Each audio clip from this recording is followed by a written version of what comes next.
एक ज्ञानवर्धक कहानी, अंग्रेजी और मातृभाषा।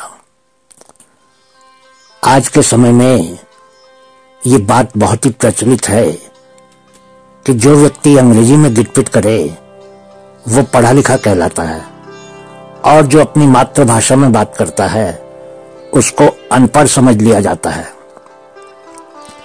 उसकी मातृभाषा हिंदी, पंजाबी, बंगाली, गुजराती, तमिल या और कोई भी हो सकती है। मैं इस बेतुकी सोच का खंडन करता हूं और मानता हूं कि ना तो मातृभाषा बोलने वाले अनपढ़ होते हैं और ना ही अंग्रेजी को छोड़कर अन्य भाषाएं अनपढ़ों की भाषाएं होती हैं। आपकी मातृभाषा कोई भी हो, लेकिन अगर आप अपनी मातृभाषा के इतिहास को पढ़ेंगे तो आपको अवश्य ही अपनी मातृभाषा से प्रेम हो जाएगा। मैं अंग्रेजी का विरोध नहीं कर रहा हूं, लेकिन अगर कोई अपनी मातृभाषा को ही भूल जाता है तो इससे निंदाजनक और कुछ भी नहीं हो सकता है। अपनी मातृभाषा को भूलना अपनी मां को भूल जाने जैसा ही है। मैं एक बहुत अधिक पढ़ा लिखा व्यक्ति हूं और मेरे पास मास्टर्स की 3 डिग्रियां भी हैं, जिनमें से एक डिग्री MA इंग्लिश साहित्य की भी है। लेकिन मैं ज्यादा से ज्यादा मातृभाषा का ही प्रयोग करता हूं और अंग्रेजी साहित्य का मास्टर होने का दिखावा करके अपनी शान बढ़ाने की कोई कोशिश नहीं करता हूं। हैरानी की बात तो यह है कि आजकल लगभग हर स्कूल में ही हर विषय अंग्रेजी में ही पढ़ाया जाता है। मातृभाषा को चुनना सिर्फ विकल्प ही होता है, जरूरी नहीं होता। अब तो हिंदी की किताबों में भी कई शब्दों के अर्थ ब्रैकेट में अंग्रेजी में ही लिखे हुए होते हैं। उल्टी गंगा ही बह रही है। हिंदी और पंजाबी तो आजकल गांव की भाषा ही बनकर रह गई है। शहर में पंजाबी या हिंदी बोलने वाले को देखते ही लोग उसको अनपढ़ मान लेते हैं या कम पढ़ा लिखा मान लेते हैं। लेकिन जब मेरे जैसे पढ़े लिखे लोग हैं, मातृभाषा को जिंदा रखने की पूरी कोशिश करेंगे।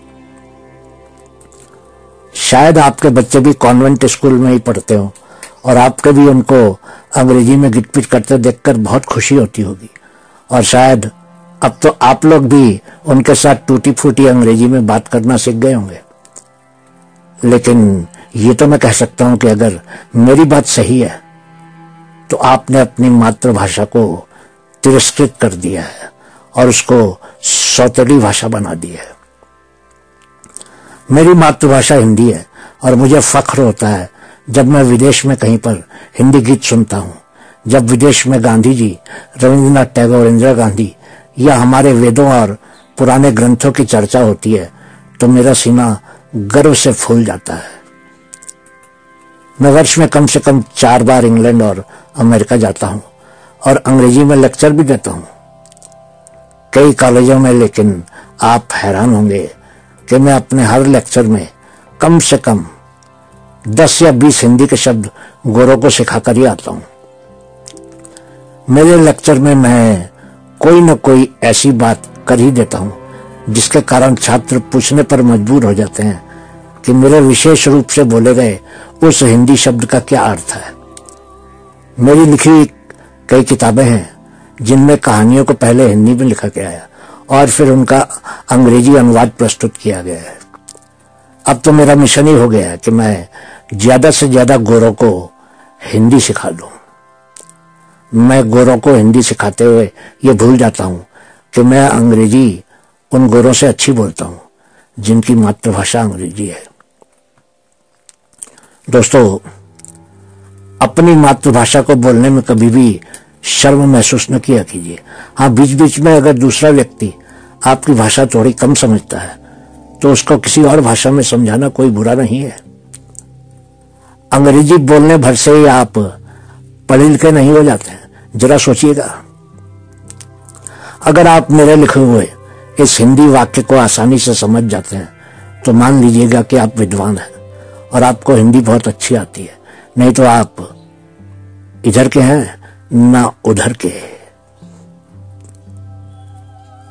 आपका रौद्र रूप आपको मात्र एक घोंघा बसंत के रूप में दर्शाता है। परंतु सत्कार पाने की चेष्टा में आप अपनी जिस निपुणता को प्रदर्शित करने का प्रयास कर रहे हो, वो विविध कठिनाइयों में ले जाकर आपको विपत्ति और तिरस्कार के सिवा और कुछ प्रदान नहीं करेगा। हाँ, आपकी विपत्ति में असीमित वृद्धि अपरिहार्य हो जाएगी।